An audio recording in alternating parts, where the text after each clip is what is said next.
శ్రీరామ జయ రామ జయ జయ రామ. ఒకసారి వారధి నిర్మాణమవుతున్నప్పుడు వానరులంతా కూడా శిలలను తీసుకొని వచ్చి శ్రీరామ అని రాసి సముద్రంలో వేస్తూ ఉంటే పువ్వుల్లా తేలుతున్నాయట. ఆ సంఘటనను చూసిన శ్రీరామచంద్రుడు ఆశ్చర్యపోయాడు.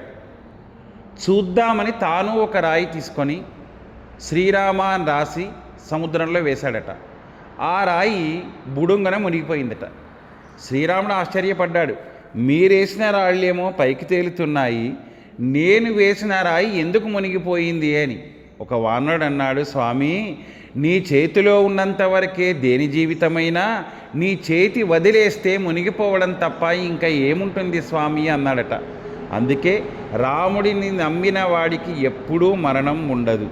అది ఉడుతైనా, శబరైనా, గుహుడైనా, చివరికి రావణాసురుడి తమ్ముడు విభీషణుడైనా, సాక్షాత్ హనుమంతుడైనా. శ్రీరామ జయ రామ జయ జయ రామ.